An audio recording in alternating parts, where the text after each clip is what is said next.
പാനൂർ സ്ഫോടനത്തിൽ വിചിത്രവാദവുമായി LDF convener EP Jayarajan. Bomb നിർമ്മാണത്തെ നിസാരവൽക്കരിച്ച് EP നടത്തിയ പ്രതികരണമാണ് വിവാദമാകുന്നത്. പാനൂരിൽ വിൽക്കാൻ വേണ്ടി ബോംബ് ഉണ്ടാക്കാറുണ്ടെന്നായിരുന്നു EP ജയരാജന്റെ പ്രതികരണം. പാനൂർ കേസ് അട്ടിമറിക്കാൻ മുഖ്യമന്ത്രിയും പാർട്ടി സെക്രട്ടറിയും ഇടപെട്ടതായി രമേശ് ചെന്നിത്തല കുറ്റപ്പെടുത്തി. പാനൂരിലെ ബോംബ് സ്ഫോടനം നിസാരവൽക്കരിക്കാൻ LDF കൺവീനർ EP ജയരാജൻ നടത്തിയ പ്രതികരണമാണ് വിവാദമായത്. പാനൂർ മേഖലയിൽ ബോംബാക്രമണത്തിന് താനും ഇരയായിട്ടുണ്ടെന്നും അവിടെ വിൽപ്പന നടത്താൻ ബോംബ് ഉണ്ടാക്കുന്നവരുണ്ടെന്നുമാണ് EP ജയരാജന്റെ വിചിത്രമായ പ്രതികരണം. ഇവിടെ പാനൂരിലുണ്ടായിട്ടുള്ള ബോംബ് സ്ഫോടനം അത് ചെയ്യാൻ പാടില്ലാത്ത കുറ്റം ചെയ്തിട്ടുണ്ട്. അത് കച്ചവടത്തിനാണോ എന്നൊന്നും ഞങ്ങൾക്ക് അറിഞ്ഞുകൂടാ.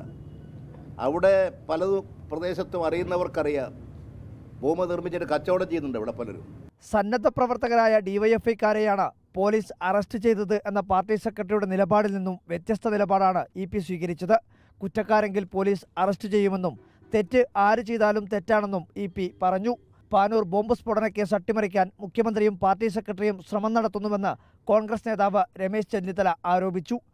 അപ്പോൾ പാർട്ടി ഗ്രാമങ്ങളിൽ ബോംബുകൾ ഉണ്ടാക്കുക, ബോംബുകൾ നിർമ്മിക്കുക, രാഷ്ട്രീയ എതിരാളികളെ വകവരുത്താൻ ആയുധങ്ങൾ നിർമ്മിക്കുക എന്നുള്ളതെല്ലാം CPMന്റെ ഒരു സ്ഥിരം ശൈലിയായി മാറിയിരിക്കുന്നു. അപ്പോൾ ഇത്തരം കാര്യങ്ങളൊക്കെ പരിശോധിക്കാൻ കേരള പോലീസിന് സാധ്യമല്ല. ഞാൻ നേരത്തെ ഇവിടെ പറഞ്ഞ പോലെ മുഖ്യമന്ത്രിയും ബന്ധപ്പെട്ട പാർട്ടി സെക്രട്ടറി ഉൾപ്പെടെയുള്ളവർ ഇവരെ ന്യായീകരിക്കുകയാണ്.